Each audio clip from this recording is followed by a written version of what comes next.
Il est 13 h à Bamako, la même heure dans la région de Koutiala.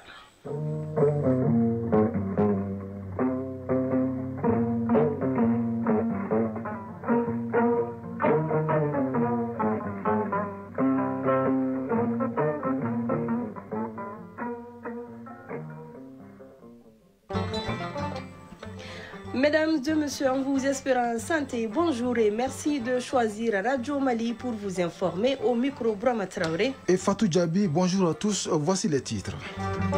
La communauté musulmane du Mali s'apprête à vivre ce soir le Mawlud ou la naissance du prophète Mohamed, paix et salut sur lui. Un moment d'intense prière et d'invocation avec au cœur le Mali qui traverse une situation sécuritaire difficile. C'est parler pour se comprendre et agir ensemble pour faire face aux défis du moment. Le gouverneur de Mopti et les forces vives de la région se concertent. Les échos dans cette édition. L'UNICEF lance un cri d'alarme. 6 millions d'enfants supplémentaires risquent d'être déscolarisés en 2026. La raison des coupes dans l'aide publique au développement. L'ONU va-t-elle stopper ces opérations de maintien de la paix? Difficile de répondre par la négative. La baisse drastique de l'aide américaine à ces opérations inquiète l'organisation onusienne. C'est un jour de vérité pour les aigles du Mali. Gagner pour se relancer ou perdre pour dire adieu au mondial 2026 de football. Ils affrontent ce soir les Comores au compte de la 7e journée des éliminatoires. Coup d'envoi 19h temps universel. C'est tout pour les titres. Grande mobilisation ce soir dans les mosquées et autres lieux indiqués pour un seul intérêt, célébrer la naissance du premier et dernier prophète d'Allah, Mohamed, paix et salut sur lui. Dans les prières et invocations, le Mali occupera certainement une place prépondérante. En cause, depuis des décennies, le pays traverse une crise multidimensionnelle profonde. Il s'agit donc d'implorer le Tout-Puissant afin qu'il étale sa grâce sur le Mali. À cette occasion, le ministre en charge des Affaires religieuses a adressé un message à la communauté musulmane dans lequel il invite les fidèles musulmans à cultiver davantage la paix et la cohésion sociale.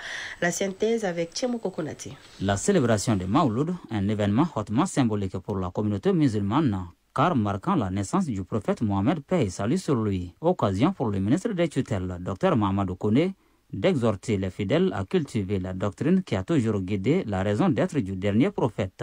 Ça doit pousser les musulmans à beaucoup penser à comment est-ce que le prophète était avec d'autres co-religionnaires lorsqu'il était à la Mecque. Le prophète a montré un bel exemple à tout le monde dans le cadre de la convivialité, de la solidarité et le vivre ensemble. La célébration de l'anniversaire de la naissance du prophète sallallahu alayhi wa sallam doit être un moment où toute la nation réfléchit ensemble dans le cadre du patriotisme, dans le cadre de l'amélioration de la condition de vie des uns et des autres avec une pensée pieuse. Une pensée pieuse notamment envers les civils et les militaires tombés dans la lutte contre le terrorisme. Le ministre Koné invite les fidèles, chacun à son niveau, à un éveil patriotique, se traduisant par des actions de paix et de communion. Aujourd'hui, le président de la transition, chef de l'État, le général d'armée Assimi Goïta, a exhorté l'ensemble des Maliens à être un seul homme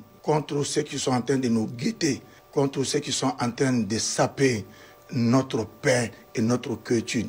La communauté musulmane du Mali est une communauté de paix, est une communauté de travail. Comme d'autres communautés co-religionnaires au Mali, il n'y a que le vivre ensemble, l'entente parfaite et la solidarité. Aussi, invite-t-il à faire bloc derrière les forces armées maliennes dans leur combat pour la défense de la patrie. L'armée malienne n'est ennemie de personne.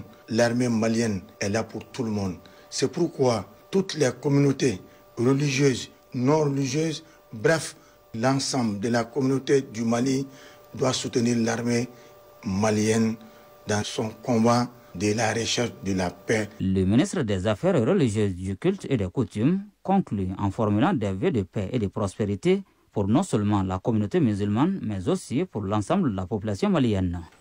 La population malienne qui aspire surtout à la paix et à la sécurité, ils seront certainement l'un des artisans de la réalisation de ces objectifs, à savoir les futurs élèves du Prytanée militaire de Kati. Ils étaient près de 6 000 candidats à participer cette année au concours d'entrée à cette école. Oui, sur lesquels 175 ont passé la première phase, c'est-à-dire les épreuves écrites. Ils ont entamé hier la seconde et dernière phase, celle des visites médicales. Une de nos équipes de reportage avait un tour à l'école. L'atmosphère et l'état d'esprit des candidats avec Awa Adama Koulibaly. Issa Simaga. Un à un, accompagnés de leurs parents, Les élèves admissibles au Prytanée militaire de Kati pour l'année académique 2025-2026 font vérifier leurs documents, actes de naissance, carnet scolaire, relevé de notes, entre autres. Après avoir validé les épreuves écrites, les 175 candidats se soumettent à la dernière phase, étape cruciale à leur intégration à la prestigieuse école de formation militaire. Capitaine Brigitte Koné, médecin-chef du Prytanée militaire de Kati. La première, c'est la visite corporelle et après, il y aura les visites spécialisées. D'abord, la biologie, une analyse du sang. Il y a la consultation ophtalmologique, la consultation ORL. Il y a la radiographie que nous allons réaliser. Nous avons la cardiologie également. Le but de toutes ces visites, c'est de détecter surtout tout ce qui est maladie héréditaire chez les enfants. Pour la plupart des enfants, le choix de cet établissement est personnel. Oumoun Traoré, 12 ans. Je me suis préparée pour le concours comme j'aime le Prytanée militaire. Il y a beaucoup de discipline là-dedans et ça me plaît aussi. Yacouba Gueye, 11 ans. Je vais venir au Prytanée militaire pour être un au cadre de ces pays. Je me suis préparée avec mon père et j'ai fait le cours préparatoire à l'école Mamadou Konaté. De telles ambitions méritent accompagnement et les parents n'ont pas failli à ce niveau. Sadio Kamara, parent d'élèves. Il a vraiment aimé le corps militaire, alors je l'ai encouragé. Dieu merci, il est admis au concours. J'ai engagé un enseignant pour l'encadrer. Fofana Mariam Sherifa Haïdara, parent d'élèves. Depuis qu'il n'avait pas l'âge, il n'arrête pas de nous parler. Et du Prytanée, je vais venir. J'ai dit d'accord, il faut attendre la 6e année. Pendant les congés, l'enseignant il venait à la maison chaque jour. Faisait 4 heures de cours sur les matières du concours. C'est tout heureux, fier et optimiste que les élèves prennent repère dans la cour qui sera peut-être la leur pour les 6 prochaines années. Voyons à présent ce qui fait l'essentiel de l'actualité hors des frontières maliennes. Première escale, la Côte d'Ivoire, où le PPACI, parti de l'ancien président Laurent Gbagbo, dénonce l'arrestation d'un de ses militants dans la nuit de lundi à mardi. Il est présenté comme un cyberactiviste. Mamadou Ziki, c'est son nom, aurait été interpellé à la suite de la diffusion sur les réseaux sociaux d'une vidéo. Une vidéo qui évoque les délibérations prochaines du Conseil constitutionnel au sujet de la liste définitive des candidats à la présidentielle du 25 octobre prochain. Ces derniers mois, plusieurs militants du parti ont été interpellés par les forces de l'ordre, notamment pour troubles à l'ordre public. Pour éviter des troubles à l'ordre public, les forces de l'ordre guinéennes sont en alerte. Le pays vote le 21 septembre pour le référendum constitutionnel. La campagne électorale ouverte le 31 août dernier se poursuit dans le pays. Dans un entretien, le président de l'Union des forces démocratiques de Guinée, Cellou Dalein Diallo, assimile ce référendum à un deuxième coup d'État. L'ancien Premier ministre assure que l'opposition boycottera cette consultation. Actuellement en exil, Cellou Dalein Diallo appelle à respecter la charte de la transition que le général Mamadi Doumbouya avait juré de respecter et faire respecter. Faire respecter les accords de restitution de Yenga à la Sierra Leone, un territoire qui reste toujours occupé par l'armée guinéenne. La CEDEAO confirme avoir envoyé une mission technique pour évaluer les différents frontaliers avec la Guinée autour du village de Yenga occupé depuis la guerre civile sierra-léonaise qui a pris fin en 2002. L'organisation sous-régionale doit encore rencontrer les autorités guinéennes avant de financer son rapport. En attendant, le Nigeria est en deuil. Au moins 60 personnes sont mortes et des dizaines d'autres blessées après le naufrage mardi d'un bateau dans l'état du Niger. Le drame s'est produit près de la commune de Gossawa, selon l'agence de gestion des urgences de la région. Le navire transportait plus de 100 passagers lors qu'il était entré en collision avec une souche d'arbre. Les opérations de sauvetage sont en cours pour retrouver les personnes qui manquent encore à l'appel. Et la chance de retrouver des survivants dans ce naufrage s'amenuise. Pas d'incident signalé au Cameroun, mais les pays organisent ces élections régionales prévues pour le 30 novembre, soit 1 mois et demi après la présidentielle du 12 octobre. La date vient d'être indiquée dans un décret présidentiel signé signé lundi par Paul Biya. C'est la deuxième fois que les régionales sont organisées au Cameroun, lors desquelles les conseillers municipaux et les chefs traditionnels votent. Vote également les Malawites le 16 septembre prochain pour l'élection présidentielle. À moins de 2 semaines de l'échéance, la campagne se déroule dans le calme, mais sur fond de crise économique aiguë. Pour de nombreux Malawites, le vrai enjeu de la présidentielle du 16 septembre n'est pas qui remportera le scrutin, mais comment survivre. Le sac de maïs, aliment de base, a été multiplié par 6 en 4 ans. Se plaint-il, le président sortant, Lazarus, est candidat à sa réélection. Face à lui, son vice-président et 2 anciens chefs d'État. Et Fatou Djabi a passé à présent cette interrogation. L'ONU va-t-elle stopper ses opérations de maintien de la paix? Difficile de répondre par la négative. La baisse drastique de l'aide américaine au développement, notamment ces opérations, inquiète l'organisation onusienne. Le président américain Donald Trump a annulé la semaine dernière 4,9 milliards de dollars d'aide étrangère qui avaient pourtant été validés par le Congrès. 800 millions de ces fonds devraient financer les opérations de maintien de la paix dans le monde. Selon l'ONU, cela peut compromettre la sécurité des civils, en particulier au Soudan du Sud et en RDC. Washington accuse l'ONU d'utiliser l'argent dédié au maintien de la paix à d'autres fins. Sécurité, on en parle encore du côté du Qatar. Les lignes bougent difficilement dans les discussions entre les délégués congolais et ceux de l'AFC M23 sur le processus de paix. Presque 3 semaines, aucun débat de fond n'a encore eu lieu selon certaines sources. Les 2 camps restent bloqués sur les mesures dites de confiance, notamment la question de la libération des prisonniers. L'AFC M23 parle d'au moins 700 personnes arrêtées par Kinshasa. Il faut établir des listes, les certifier, les vérifier et obtenir l'accord de tous les camps pour cela. Le CICR a été sollicité comme intermédiaire neutre pour faciliter ce travail. En attendant un accord entre les parties congolaises, l'UNICEF lance un cri d'alarme. 6 millions d'enfants supplémentaires risquent d'être déscolarisés en 2026 en raison des coupes dans l'aide publique au développement. Dans un communiqué, le Fonds des Nations Unies pour l'enfance indique que pour le seul secteur de l'éducation, cette aide se verra diminuer de 3,2 milliards de dollars, soit une baisse de 24% par rapport à 2023.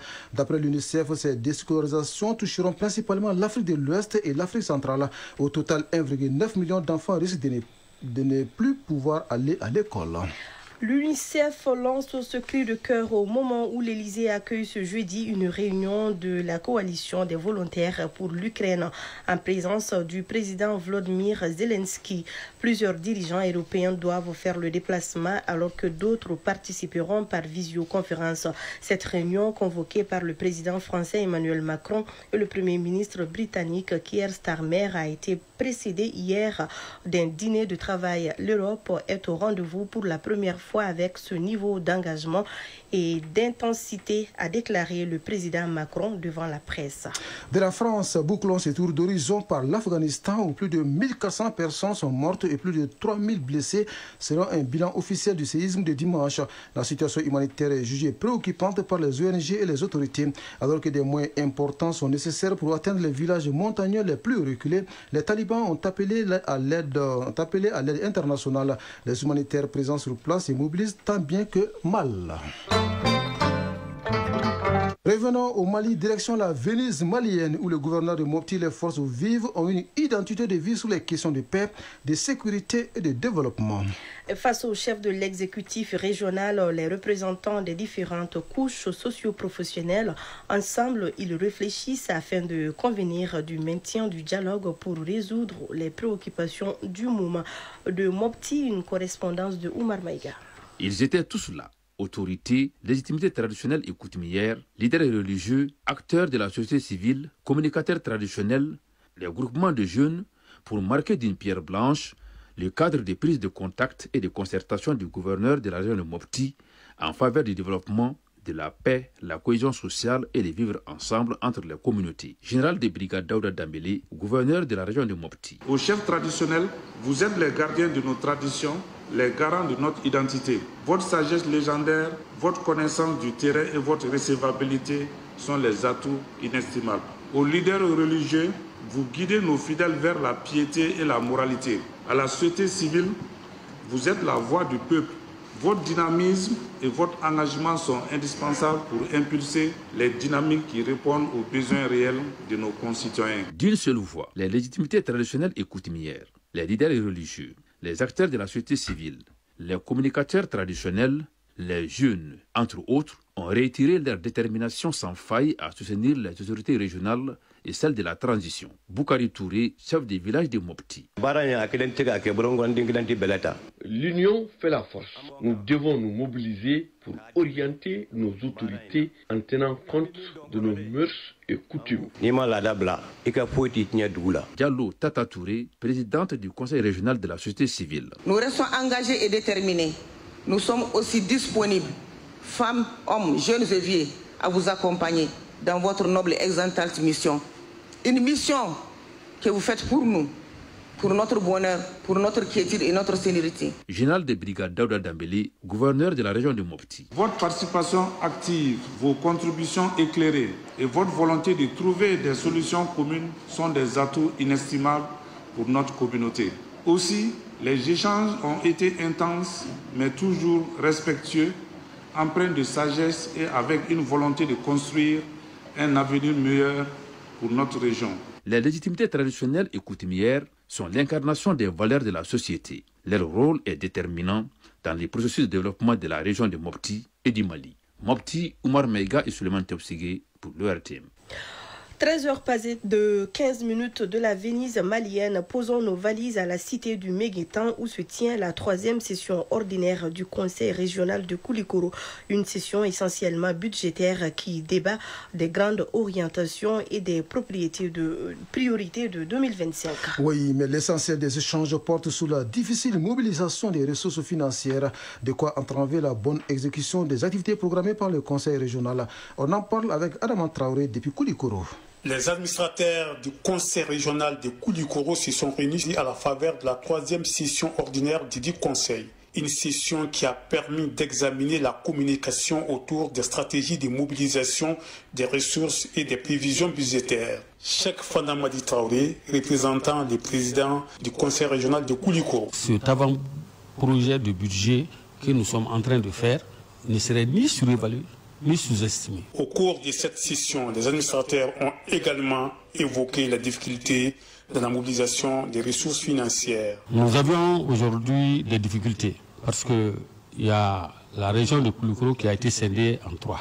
C'est-à-dire la région de Koulikoro elle-même, la région de Dioïla et la région de Nara. Et ces ressources financières manquent clairement à la région. Et quand il s'agit de financer les activités comme la Biennale à venir, c'est la région avec ses maigres ressources qui doit financer ces 2 autres régions. Solidarité oblige. Et c'est pour cette raison que nous faisons un SOS aux hautes autorités pour que vraiment les ressources là puissent être débloquées pour que nous puissions faire une bonne fête. Dans le cadre des perspectives, ils invitent les services d'assiette à plus de regard sur la situation actuelle du Conseil régional de Koulikoro. Koulikoro, Adama Traoré, Adama Senkare pour l'ORTM.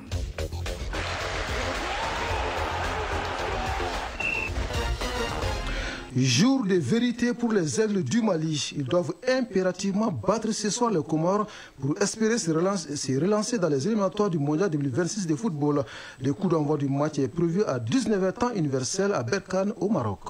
Au Rwanda, l'afro-basket des moins de 16 ans, filles et garçons, les Maliennes débutent bien la compétition avec une victoire face à l'Angola. Les garçons maliens, eux, entrent en lice ce jeudi contre le Libéria. La synthèse de l'actualité sportive porte la signature de Abdul Karim Kaba. Football éliminatoire Coupe du Monde 2026 au compte de la 7e journée du groupe I. Le Mali joue en début de soirée contre les Comores au Maroc. Avec 9 points derrière le Ghana leader 15 points, les Comores 12 points et Madagascar 10 points. Dans le groupe I, les Aigles ambitionnent de se lancer dans la compétition. Pour cela, la rencontre contre les Comores est capitale. Les Aigles sont préparés à bloc. Les enjeux de ce match avec nos envoyés spéciaux au Maroc, Arjou Matina et Sambou Diakiti. Après s'être rencontrés au mois de mars lors de la 5e journée, le Mali et les Comores s'affrontent cette fois-ci au compte de la 7e journée dans le groupe I. Toujours sur le même terrain, le stade municipal de Berkane au Maroc. Vainqueur 3-0 lors de la manche aller, les Aigles du Mali ont impérativement besoin de victoires ce jeudi pour s'emparer de la 2e place. C'est ainsi qu'au niveau du staff technique, les séances d'entraînement ont été axées sur l'option offensive. Car face aux Comores, il n'y a qu'un seul mot d'ordre, la victoire, et peu importe la manière. Tom Saint-Fit, sélectionneur des Aigles du Mali. L'atmosphère est toujours bien. On va jouer pour les 3 points, mais c'est pas évidemment. Comores, on a gagné 3-0 en mars, mais c'est une bonne équipe. Pour la CAN, on doit être concentré, on doit respecter Comores. Quant au coach des Comores, il estime que son équipe est fin prête pour la rencontre, même si le Mali regorge d'énormes potentialités. Stefano Cousine, sélectionneur des Comores. Le Mali est une grande équipe qui a la chance d'avoir beaucoup de grands joueurs. Et notre objectif, c'est de faire mieux qu'à l'aller. En tout cas, c'est un match très important. Ils ont l'obligation de gagner par leur statut, par leurs joueurs. Au grand complet, le groupe Aigle respire confiance, enthousiasme et sérénité et n'a nullement envie de s'enflammer. Moustapha Sangaré, attaquant des Aigles du Mali. Si on gagne, on peut espérer déjà cette 2e place sûre et pourquoi pas viser la première place après. Mais pour l'instant, il faut faire la première victoire jeudi pour après penser au match de lundi contre le Ghana. Lassine Sinayogo, attaquant des Aigles du Mali. C'est une très bonne équipe, donc il faut qu'on soit concentrés, qu'on soit tous connectés, qu'on soit tous ensemble, qu'on fasse tous les efforts, parce qu'on sait l'effectif qu'on a, il est de très grosse qualité. Donc on va mettre tous les ingrédients, on est focus sur le Comore, on les a analysés, donc on va tout faire pour faire un grand match. 4e dans le groupe I avec 9 points, une victoire ce jeudi permettra à l'équipe nationale de se relancer avant d'aller défier le 8 septembre à Accra les Black Stars du Ghana au compte de la 8e journée. Mali-Comores, c'est ce jeudi à 19h temps universel, une rencontre qui sera dirigée par un quatuor arbitre marocain avec au centre Jaled Ghezal, Berkana, Aridjoumatina Samboujakite pour l'ORTM. Mali-Comores à Berkane au Maroc, c'est ce soir à partir de 19h heure de Bamako. Une rencontre à suivre en direct et en intégralité sur ORTM.